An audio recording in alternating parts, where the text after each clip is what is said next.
welcome to Round Robin. I'm your host, Robin McCormick with the City of Hampton.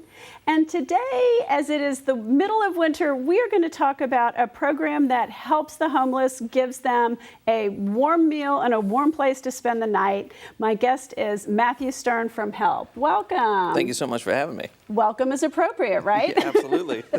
Tell us about A Night's Welcome. It is a HELP program, but you have a huge partnership within the community to host folks. Absolutely. So Night's Welcome is a 21-week winter shelter program that runs through the colder months of the year. So we started the first week of November this year, and we'll run to the last week of March to give folks who are literally homeless a place to stay on cold nights. And we depend on not only the 21 different churches who host A Night's Welcome for each week, but we also depend on the 30 more churches who support those host sites. And we, throughout the program, will have between 15 and 20,000 volunteer hours that support the program as well. Well, because you need people to spend the night, literally Absolutely. to spend the night, to get up and make breakfast the next morning. It is a huge community effort. It is probably one of the bigger undertakings that this community has, absolutely, especially from the faith perspective.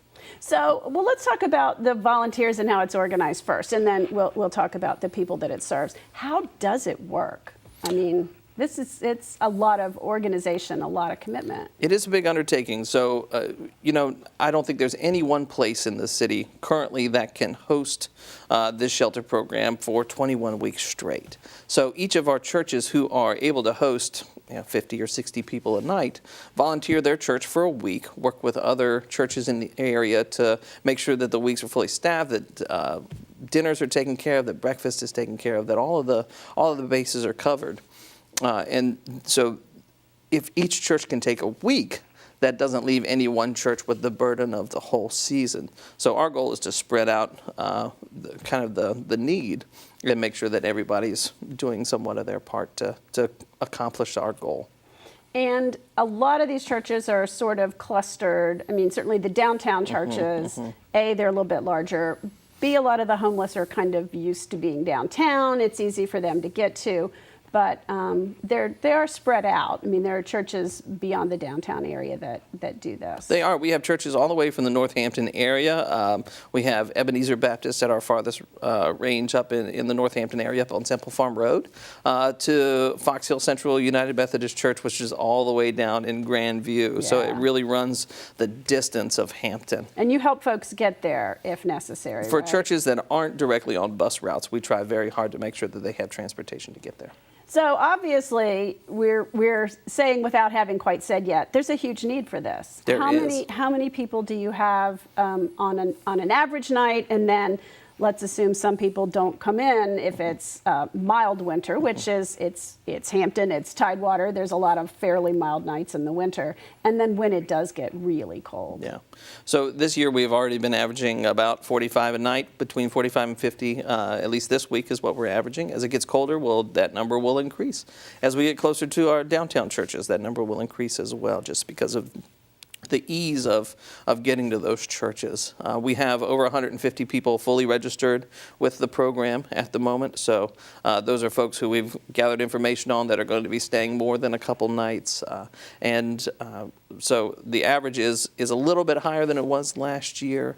We're running at about a 5% increase over what we were at last year. Geez. So Matthew, who are these people? I mean, I know you can't entirely stereotype homeless people, but are these, I guess people like to look at people panhandling on the street corner and think that is the stereotype of a homeless person.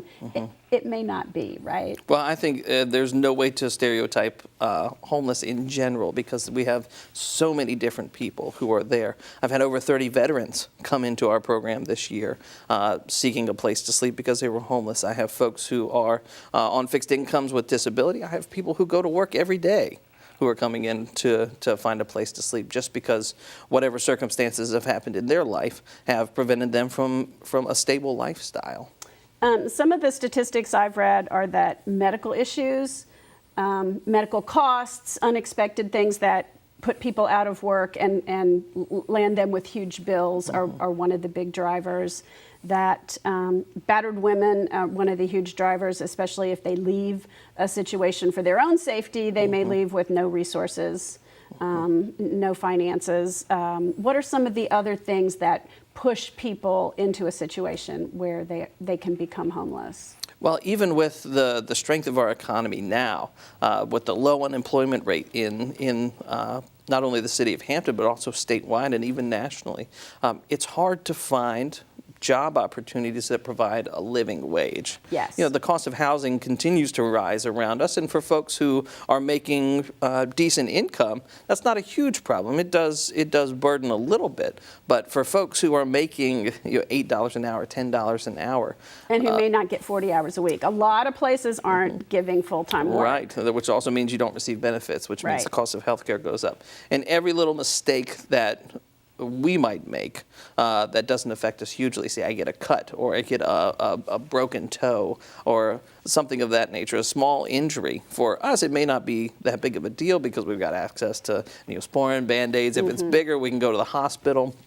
But for somebody who doesn't have those resources, a cut if it gets infected, or a tooth if it hurts and gets infected, then those costs just skyrocket, even to the point of being life-threatening. And if you lose work because of it, you lose your Right, pay. right. A lot of people on the edge don't have sick leave, can't take time off work and still get paid, Yeah. or risk losing their job if they call out sick for more than a couple days. I think people don't realize how tenuous some folks hold on the economy and on their circumstances. Right, and many of us are paycheck to paycheck, and if a lot of us took a deeper look at our bank accounts, we'd realize just how close we are to those markers. And thankfully, many of us have the safety nets of our own families that we can turn to in times of need. Many of the folks who are sleeping in our shelter don't have those safety nets built in and don't have another place that they can go to, so they have nowhere else to turn. So what you guys do is you at least keep them warm at night.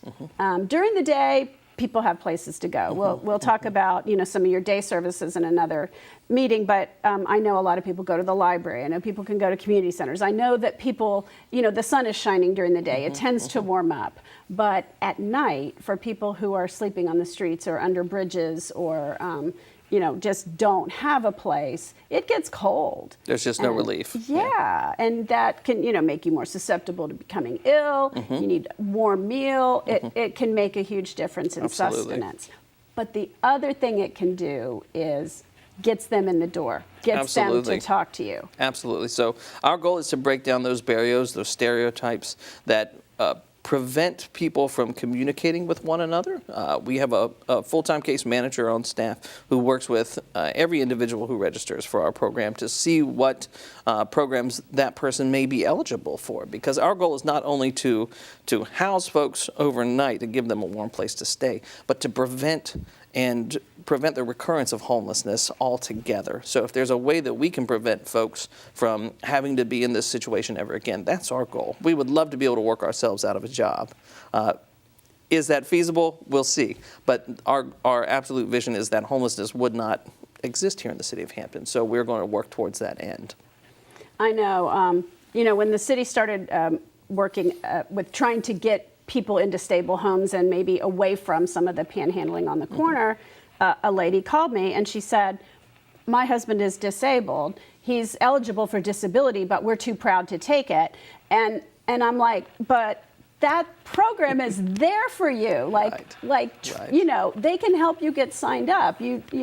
This can make a difference. And but I think it's just hard for people sometimes to make those decisions, to figure that out, to do that. And if they do come in the door, you guys can ease them into it, Absolutely. whether they're quite ready or not. Right. And it's all engaging with each individual as an individual themselves. We want to take each situation as it comes, and no two situations are exactly alike. So the systems that may be out there and programs that may be out there to help one person may not be a good fit for the next person. So in terms of a night's welcome, What, if anything, do you all need to keep that program going? Do the churches need extra volunteers? Do we need food to feed them in the evenings and the morning breakfasts? How is that program sustained? I know you do get some help from the city. Absolutely. The answer is yes. All of our, I don't know of a single church out there that would turn away some volunteer help to help with a meal, to help with anything that's there. We use a lot of white kitchen trash bags with the drawstrings. We use a lot of sanitary wipes to help keep things as clean as possible in the group setting.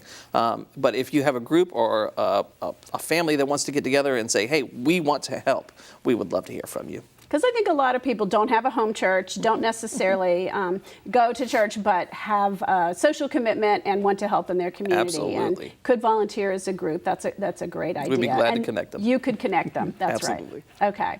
Well, is there anything else you want to add about the Knights Welcome program before we close? We've had a lot of support from our local area. So this year, thankfully, by the end of the season, we'll have all new blankets for our guests. We'll have all new sleeping mats for our guests, and we'll have all new sheets for our guests. So a huge thanks to this community. And we should say, you guys take that from location to location. The churches don't have to have, each location doesn't have to have that. Right. You've got a tremendous program to share that. But yes, obviously, those resources need to be replaced from time to time. Okay, well, thank you so much for doing that and for coordinating it. And please pass along the thanks to the host churches, to all of your volunteers. It is a tremendous resource for the community and a way to help the people who need help the absolute most. Thank you. Thank you. And thank you for watching. I hope you do know that this program is going on here in the coldest months. And that you can help support it in any way that you can. I know certainly your tax dollars help support it to some extent, but they do need volunteers and goods. And HELP is a nonprofit and a United Way agency and can always use your dollars to make their resources go farther. Thanks for watching.